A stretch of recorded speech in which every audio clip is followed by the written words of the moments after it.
Fala galera, hoje o nosso papo é sobre neocolonialismo. Fica com a gente, chama a vinheta!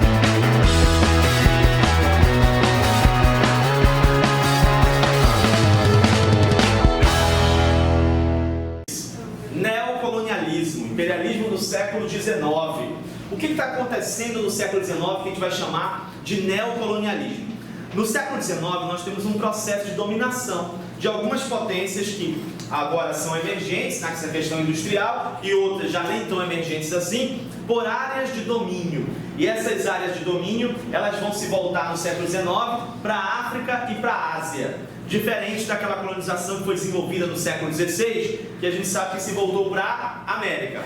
Quando a gente fala de neocolonialismo no século XIX, a gente também pode usar o termo imperialismo. Tá? Pode usar também o termo imperialismo. E o conceito de imperialismo, o conceito mais simples é esse: uma política de domínio de um país sobre o outro. E esse domínio, ele pode ser exercido na parte econômica, ele pode ser exercido na questão militar, ele pode ser uma imposição cultural. Tem várias formas de você dominar um território. No caso do imperialismo no século XIX, nós vamos ver que nós tivemos diversas maneiras de desenvolver esses processos de dominação. E a gente vai ver que algumas foram pela questão militar, pela via militar, outras pela questão econômica e por aí vai, né? Assim sucessivamente. Mas antes de falar do neocolonialismo do século XIX, propriamente, é interessante a gente perceber as diferenças entre essa nova colonização que está sendo desenvolvida no século XIX e aquela colonização que foi desenvolvida lá no continente americano, lá no século XVI. Quais eram as diferenças, né? Qual é a diferença que eu posso apontar entre o colonialismo do século XVI e o neocolonialismo do século XIX? Bom, para a gente analisar isso, é interessante a gente ver as características. Bom, a questão do conceito já falamos, né? As características do colonialismo do XVI e as características do neocolonialismo do século XIX. Quando eu falo em colonialismo no século XVI, eu vou falar de quê? Eu vou falar de um processo de domínio que está se estabelecendo onde? Está se estabelecendo na América, no continente americano, e eu tenho então nações europeias que estão vindo para cá fazer essa colonização, né? Os portugueses vieram aqui colonizar o Brasil, os espanhóis colonizaram a América Espanhola, os franceses, os holandeses, os ingleses, todo mundo quis o continente americano. Então, lá no colonialismo do XVI, nós temos um foco no continente americano. E no neocolonialismo do XIX? No neocolonialismo do XIX, aí eu já vou para a África, eu já vou para a Ásia, eu já vou para a Oceania. São outras áreas que serão o foco desse processo colonizador ali no século XIX. O que mais que eu preciso saber? A fase do capitalismo, né? Como é que estava o capitalismo lá no século XVI? Como é que está o capitalismo no século XIX? Lá no XVI eu tenho um capitalismo mercantilista. O que isso quer dizer? Estamos na fase do mercantilismo. Vocês estão estudando aí na história geral, estão entrando aí na Idade Média, né? Vocês vão trabalhar com o Sandoval essa questão do mercantilismo. E aí vocês vão lembrar que o mercantilismo era um conjunto de práticas econômicas que foram adotadas pelos monarcas europeus nessa fase da Idade Moderna. E essas práticas econômicas eram o quê? Quando a gente pensa em mercantilismo, a gente pensa em quê? A gente pensa em acúmulo de metais preciosos, né? O metalismo, que era um dos focos dessas monarquias. Eles acreditavam que quanto mais metais preciosos um país adquirisse, mais rico esse país seria, né? A questão da balança comercial favorável também é um dos focos ali do mercantilismo. A questão do colonialismo, né? A montagem de colônias. Essa questão aí da exclusividade comercial da colônia, só pode comercializar com a metrópole, só pode comprar da metrópole, só pode vender da metrópole. Então tudo isso é mercantilismo. E vocês vão estudar mais detidamente o mercantilismo lá na aula de Sandoval. E aqui no século XIX, aqui eu já tenho um capitalismo financeiro, monopolista, também chamado de capitalismo industrial. No século XIX nós já passamos pelas duas grandes revoluções industriais e agora quem manda é os banqueiros e os grandes empresários, né? Os donos de grandes empresas, são eles que mandam nesse momento. Então, uma outra fase que a gente está vivendo nesse momento do XIX. Lá no 16, quem foi que patrocinou? Quando os portugueses vieram, quando os espanhóis vieram, quando os franceses... Quem é que está patrocinando aquelas expedições que vieram para cá, lá no século XVI? Quem foi que patrocinou, por exemplo, a expedição do Cristóvão Colombo? A expedição do Cristóvão Colombo foi patrocinada pela monarquia espanhola, né, pelos reis espanhóis na época. Uma parte foi a Espanha quem patrocinou, e a outra parte quem foi que patrocinou? A outra parte quem patrocinou foi os capitais privados, né? A burguesia. Então lá no século XVI eu tenho esse patrocínio duplo, né? Eu tenho o Estado patrocinando e eu tenho também capitais privados patrocinando. E aqui no 19? Aqui no 19 eu tenho uma outra burguesia, que eu vou chamar de burguesia industrial, tá? E eu tenho também esses estados industriais que estão se consolidando no século XIX e que estão patrocinando esse processo de colonização. Aqui a gente sabe que algumas dessas nações estão chegando depois, nessa corrida imperialista, nessa corrida industrial, né? A gente sabe, por exemplo, que a Alemanha, a Itália, elas se unificaram tardiamente. Então a gente sabe que elas vão chegar, vão comer poeira nessa corrida industrial. Mas outras nações já passaram por um processo de industrialização e já estão nessa disputa pegando para valer mesmo. Os objetivos. O que os portugueses vieram fazer aqui? O que os espanhóis vieram fazer aqui? O que os franceses, o que os ingleses vieram fazer aqui? O que eles queriam aqui na América? Mano, aqui na América eles queriam, primeiro, mercado consumidor, né? Mercado consumidor para os seus produtos manufaturados. A gente sabe que essas colônias elas vão se converter, né, em grandes mercados consumidores através de um negócio chamado de pacto colonial, que hoje os historiadores já não estão mais chamando de pacto colonial. Hoje os historiadores estão chamando de exclusivo comercial, que é essa exclusividade da metrópole com a sua colônia, né? O que mais que eles queriam aqui? Eles queriam, nessa época, matéria-prima, né? Quando eles vieram aqui no século XVI, a gente sabe que os portugueses, por exemplo, já de cara foram logo explorando o quê? Quando chegaram aqui, foram logo explorando o tucumano, não é isso? Que era a principal riqueza do Brasil naquela época. Verdade ou mentira? Fala sério ou com certeza? Fala sério, né, mano? O que eles foram explorando de cara quando chegaram aqui? O pau-brasil, né? Então eles querem matéria-prima para os seus produtos e eles vão explorar, né, o que eles puderem aqui na América. E principalmente eles querem o quê? Eles querem metais preciosos. Quando os europeus chegam aqui, eles querem ouro, eles querem prata, eles querem metais. Porque naquela época, um dos pressupostos do mercantilismo era esse, o metalismo, o acúmulo de metais preciosos. Era dessa forma que eles acreditavam. Quanto mais metais preciosos o país adquirisse, mais rico esse país seria, né? Então eles vêm aqui atrás de metais preciosos. E no século XIX, o que esse pessoal está fazendo lá na África? O que esse pessoal está fazendo lá na Ásia? Mano, eles vão atrás de quê? Lá na África e na Ásia. Eles vão atrás de crianças para Angelina Jolie adotar, não é isso? Verdade ou mentira? Fala sério ou com certeza? Fala sério, né, mano? Porque essa fase da Angelina Jolie já passou, agora é o Bruno Gagliasso e a Giovanna Ebank, né, que estão fazendo essas adoções. Então eles vão lá, né, para adotar. Então o que acontece? Não, mentira.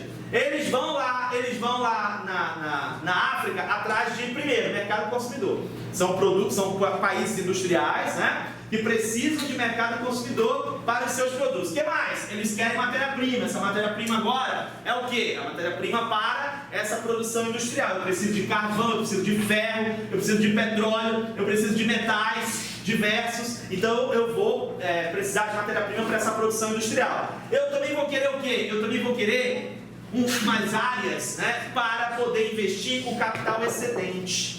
Tá? O capital excedente, tem capital sobrando e o capital não pode ficar parado, né? O capital tem que ser investido, não é isso? Você que tem essa experiência de ter capital excedente, né? Você sabe que o dinheiro não pode ficar parado. Eu acredito que muitos aqui têm essa experiência, eu ainda não tive essa experiência, né, de ter capital excedente, não é isso? Eu ficar em dúvida, onde que eu vou aplicar o meu capital excedente? Né? Eu queria tanto ter essa dúvida, não é isso? Mas eu não tenho, o capital carente, né? O capital que está faltando, mas o excedente eu ainda não tenho, certo? Mas eles precisavam aplicar esse capital excedente, de alguma forma. E eles vão aplicar nessas áreas coloniais, porque você expandindo a colonização para essas áreas, você vai fazer uma coisa também muito importante que não está aqui, que é a questão do deslocamento populacional.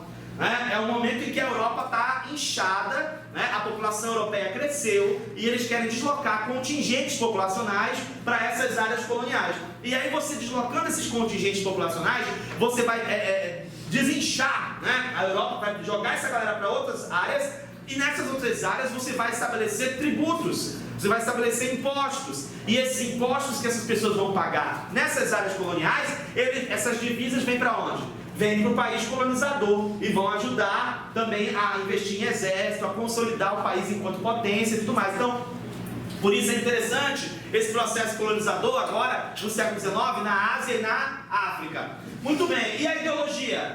Qual foi a ideologia que eles utilizaram na época, né, para justificar esse processo colonizador, para justificar essa questão aí da colonização lá no século XVI? Qual foi a ideologia que eles utilizaram? Eles utilizaram essa coisa de expandir a fé cristã. Não é isso? Vamos expandir a fé cristã, vamos catequizar essa indiarada aí do continente americano, né? Eles precisam da catequização, precisam da salvação. E aí vem aquela galera para cá, na justificativa ideológica da colonização da América, vai estar voltada para essa expansão religiosa. E aqui na Ásia, e aqui na África, né? Qual vai ser a justificativa para esse pessoal entrar lá na Ásia e na África e colonizar esses territórios? Aí já vai ser a questão da missão civilizadora, né? Ou missão civilizatória. O que é essa coisa da missão civilizadora? Eles vão entender, definir e estabelecer e propagar que esse povo, esse pessoal desses territórios que estão sendo colonizados, eles são povos atrasados.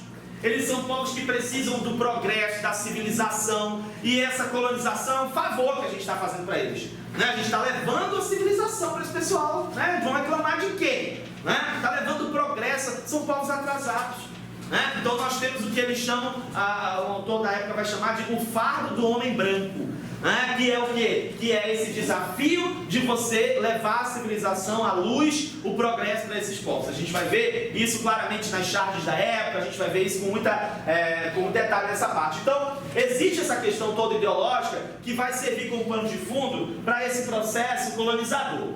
E aí, dentro dessa questão ideológica, nós vamos ter uma coisa importantíssima que vai servir como justificativa na época, que é essa coisa do darwinismo social, né? Essa questão do darwinismo social. O que o darwinismo social vai propor, quais são os seus pressupostos e o que o darwinismo social tem a ver com a questão ideológica do neocolonialismo. O darwinismo social, ele foi uma corrente teórica que se consolidou no século XIX e que se apropriou de algumas ideias do Charles Darwin e aplicou para essa questão da sociedade, né? O Charles Darwin, vocês sabem, dispensa apresentações, né? O Charles Darwin é o cara que publicou em 1859 o livro que divide, né, a história da ciência, não é isso? Que é Como Eu Era Antes de Você, não é isso? Verdade ou mentira? Fala sério ou com certeza? Fala sério, né, mano? Né? Não foi esse que ele publicou. O que ele publicou mesmo? Ele publicou A Origem das Mucuras, não é isso? E revolucionou a ciência. É verdade ou mentira? Mentira, tá? Esse livro eu ainda vou escrever, né? E vai virar um best-seller, pode ter certeza. Mas ele publicou A Origem das Espécies. E aí, na Origem das Espécies, ele propôs a questão da evolução. O que se pegou do Charles Darwin? Essa ideia da evolução e se aplicou para essa questão das sociedades e se criou algumas premissas, alguns pensamentos, algumas bases, né, que são os pilares desse pensamento aí do darwinismo social. Quais são esses pilares? O primeiro é essa coisa da existência das raças. Então, de acordo com o darwinismo social, nós podemos identificar nos humanos raças humanas. Né? A segunda premissa é essa ideia de que existe uma superioridade de algumas raças sobre outras. Algumas raças são mais desenvolvidas, têm mais habilidades do que outras. Então o darwinismo social vai trabalhar com essa ideia, com essa premissa. E a terceira premissa que ele vai trabalhar é essa coisa da classificação das raças. De acordo com o darwinismo social, nós podemos classificar as raças. Como é que a gente vai classificar as raças humanas? Nós vamos dividir em 3 grandes grupos, que são os caucasoides, os mongoloides e os negroides. Tá? Como é que a gente vai identificá-los? Os caucasoides ou caucasianos são os brancos, né? Os brancos, eles são os caucasoides ou caucasianos, tá? E os mongoloides? Os mongoloides somos nós, eu e você, nós somos mongoloides, tá? De acordo com essa teoria do darwinismo social, tá? Porque nós somos o quê? Os ameríndios e os asiáticos, né? Então nós vamos ser mongoloides. Eu não quero ser mongoloide, eu nasci lá na Europa, certo? Então você nasceu na Europa e já é outra história, mas se você for branquinho também. E os negroides? Os negroides são os africanos, certo? certo? Então, de acordo com essa teoria e com essa classificação das raças, o que vai acontecer? O que vai acontecer é que o darwinismo social vai postular que nós temos superioridade de algumas raças sobre outras, e nessa divisão, a raça que seria superior, a raça que seria mais desenvolvida, top de linha, seria quem? Seriam os caucasianos, ou caucasoides. E aí depois viria na sequência os mongoloides e por último os negroides. Então, de acordo com o darwinismo social, os negroides seriam a raça mais peba que teria, né? A mais peba seriam os negroides. Isso aqui era dito nas universidades, isso aqui era dito nas academias, isso aqui era reproduzido por pensadores, por teóricos, gente que era respeitada, que tinha credibilidade. E aí as pessoas acreditavam nessa parada. Hoje a gente sabe que a antropologia já derrubou isso aqui, né? A antropologia já derrubou essa coisa de raças, né? Raças humanas. Hoje, numa visão antropológica, você já não fala mais em raças humanas. Raça você aplica para cachorro. Ai, meu cachorro é labrador, meu cachorro é Rottweiler, meu cachorro é SRD, sem raça definida, né? Então você aplica para cachorro, mas para ser humano não, desde uma visão antropológica. O problema disso qual é? O problema disso é que isso vai justificar ideologicamente o processo colonizador, né? Olha só nas charges da época, o que a gente vai observar, né? A gente vai observar aqui, esse aqui, por exemplo, esse aqui é a África, deixa eu ver, Marrocos, se eu não tenho nada, a selvageria, a barbárie, né? Como é que era antes dos colonizadores chegarem. Depois que os colonizadores chegam, olha só, as girafinhas ficam organizadas, as mucurinhas também, não é isso? Todo mundo bonitinho, organizadinho em fila. Por quê? Porque quando o europeu chega, teoricamente ele traz o quê? Ele traz a civilização, ele traz o progresso, né? Então você vai ver como é que isso era visto no século XIX.